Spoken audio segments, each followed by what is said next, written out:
Tonight, I gotta get this done. Here we go. we've got the skinny on Chubby's Jamaican Kitchen as two of their diners duel it out and dish up a Caribbean classic. Our competitors will have challenges. Brought to you by Stella Artois and Toronto Life. I hope it tastes as good as it smells now. This is Chef Artois.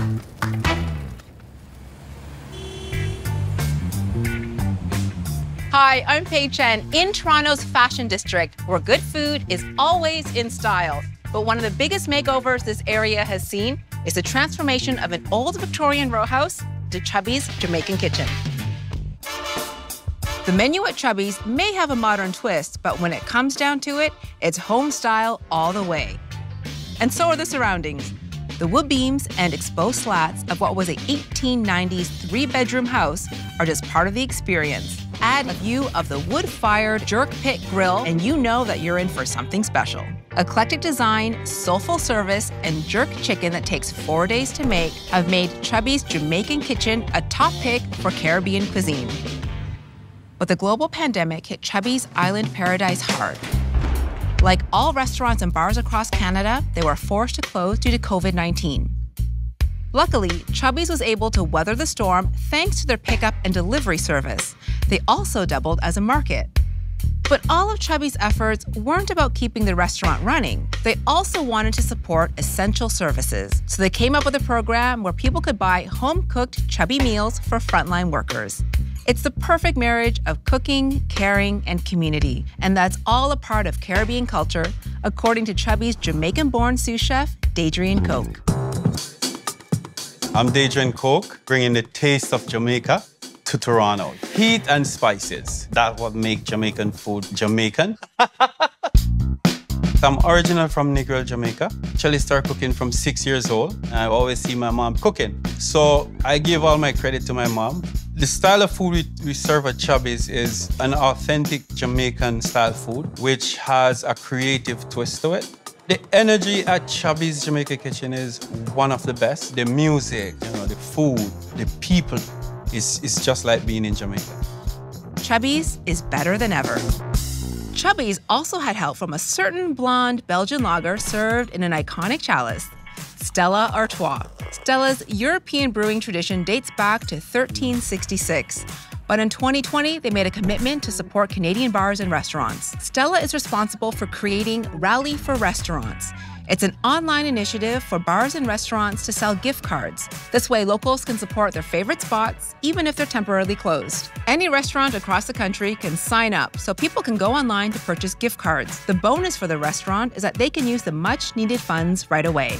And as a way to thank customers for supporting local establishments, Stella Artois adds an extra $10 to the value of the gift card. But the good deeds don't stop there, because tonight, Stella is giving away a prize package worth $1,000 to someone at Chubby's Jamaican Kitchen. Thank you for joining us here tonight at Chubby's Jamaican Kitchen. In addition to having some fabulous Jamaican cuisine, we're hosting a live cooking competition where someone is going to walk away with the title of Chef Artois. There are two people tonight in this room who will be called up to cook and compete and show off their culinary skills. Now, the winner will walk away with a prize package worth $1,000, courtesy of Toronto Life, Stella Artois, and Rally for Restaurants. Could be any of you that I name as the two competitors. The two people who are competing will have to recreate a signature dish by Chubby's sous chef, Chef Dadrian Coke. So I hope all of you are just sweating just a little bit. Not from the Scotch bonnets, but that's to come. The two people competing tonight for the title of Chef Artois are Nick Martin and Deepti Nambiar. You look really surprised. Oh yeah, I am. I was in the middle of a move today, so even coming here was a big challenge. This is so much more fun than moving. Oh yeah, definitely. Have you ever cooked Jamaican food before? I have tried doing a fusion with Indian Jamaican spices. Ooh, that sounds good. Yeah, I'm excited. Nick, How are you feeling about competing tonight? I will say I am feeling confident. I do a lot of cooking at home. Is this your girlfriend that you're... This is my girlfriend, Vanessa. And I know that when you cook for her at home, you try to get her to assess a value of the dish, Exactly. right? So I love to cook a meal. I set it in front of her. She takes a few bites and she lets me know what she thinks the dollar value of that plate would be if we were out on the town. So What's the highest value dish? upwards of 50. That's like the threshold I'm always trying to break. Tonight, I'm expecting a $1,000 meal from you, Nick. Hey, that would be amazing. I'd love it. I'd love it. Let's see what I can do. Deepti and Nick, everyone in this room is going to be watching you as you cook, but it doesn't really matter what we think. You only have to impress one person. The sous chef of Chubby's Jamaican kitchen, Chef Dadrian Coke.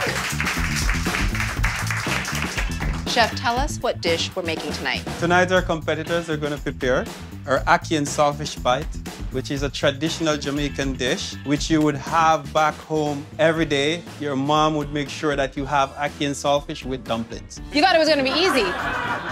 Deepti and Nick, Chef did make a video making his ackee and saltfish bites. Pay close attention. In it, you'll find some clues for when you're cooking.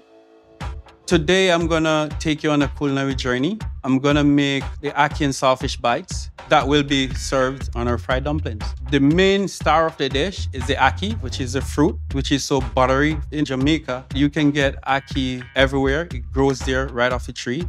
When I am preparing ackee and saltfish bites at Chubby's, it just brings me back home and it's pretty amazing.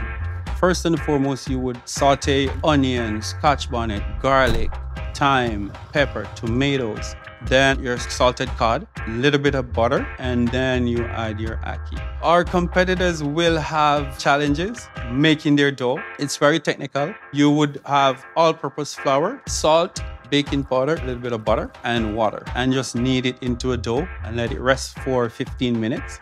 After that, you have to make sure that you have your oil on a low flame. Make sure that they don't burn. You slice them, lay them on your plate, top it with your ackee. All that just bursts in your mouth with that authentic Jamaican taste. Good luck to you guys. Island vibes. And all I have to say is, yeah, man. I believe I am very competitive. I actually don't give up until I put out a good fight. So that's what I'm aiming for today. I'm very competitive. I'm really excited to show my skills and see what I can whip up. Nick and Deepti, you will have 45 minutes on the clock to recreate Chef Dadrian's ackee and saltfish bites. You'll be judged on technique, presentation, and of course, flavor. So the person who wins the competition will win a prize package worth $1,000, courtesy of Toronto Life and Rally for Restaurants. Your 45 minutes starts now.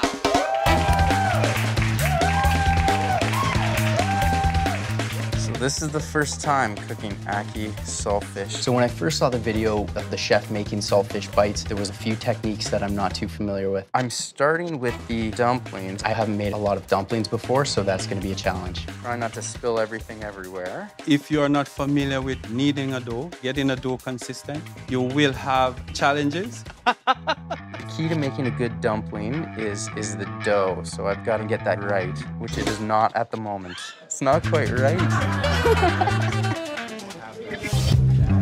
That's our kale and pomegranate salad with the lemon vinaigrette. All right, this is our famous jerk chicken. It's been marinated anywhere between 24 and 72 hours. I'm so happy that I have the shield. I'm not going to be crying while cutting these onions. I've never cooked with ackee or saltfish before, so this is going to be very, very challenging. I am just going in with the spices that I'm familiar with. Because of lockdown, I have been actually cooking a lot, 3 meals at times a day. So this has been a good opportunity for me to actually hone my culinary skills. Walking in a different kitchen is just a little bit difficult when you don't know where things are. So I'm just walking around finding stuff wherever I can find it and just putting it in. I hope it tastes as good as it smells now. You've got 5 minutes left on the clock. Here we go. I'm gonna add the ackee in a couple of minutes. So here we have our jerk wings with homemade festival. Oh my God, so stressful. Scotch bonnet, so this will add a little bit of kick to it. I think I got the spices right, but I definitely made several mistakes on the dumplings. That's not what it's supposed to be like, so we'll add that to the graveyard. That is disappointing. 1 minute, everyone. You got 1 minute left. I gotta get this done. Here we go. 3, 2, 1. Hands up.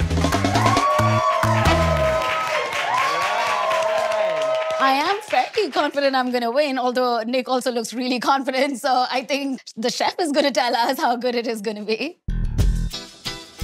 Oh, that's pretty. It's beautiful, it's beautiful. But the taste is in the eating. That's right. So let's each serve ourselves a bite. How do you feel about the size of these bites? This is a big bite. This is actually a huge bite. What do you think of that? The dumpling dough is very crispy on the outside, which is very good. I can taste that it lacks spice, perhaps a little more scotch bonnet, a little more black pepper would... So a little more heat would be ideal. The onions are cooked properly. And the peppers could go a little more, but pretty good dish. Yeah. But let's see the other one and we'll know. Okay, let's see. I think I did pretty well. The dumplings, it's gonna be the big question mark, but the dish itself has been put together fairly well. What do you think about it? Portion size, pretty good. I will just want to bite into it and let's see if we nail the dumplings. There's a bit more heat in Nick's dish. It is, it is. You know, the dumpling is spot on as well. It's crispy on the outside. Because it took him a while. One thing I realized though, he has a lot of vegetables. I think he has more vegetables than ackee. It's ackee and saltfish. Yep. Right, so the ackee should be the star. I am pleasantly surprised. Yeah. I was worried. So overall, both the competitors actually did a really good job because the dumplings are not easy to master. Not easy at all. And I must say they did very well for the first time handling this dish and the first time knowing about it. Is there a clear winner in your mind? I can see a trend, so we'll announce it. Okay. Nick and Deepti, you both did a really great job. I would say we were both very pleasantly surprised. Definitely, they did nail the dumplings, executed the ingredients very well. However, we have to choose a winner. That's the tough part. So only one of you can walk away with the title of Chef Artois. The person who made the best ackee and saltfish dish is... Nick. That spiciness, you nailed it. Once as I put the first bite in my mouth, that just brought me right back home. So I must say, you nailed it there. Congratulations, Nick. You have won a $1,000 prize package, courtesy of Toronto Life, Stella Artois, and Rally for Restaurants. If you'd like to support a restaurant that's local to you, you can go onto the website rallyforrestaurants.ca. There are plenty of businesses from coast to coast who could use your support. So log on, dine out, and stay safe.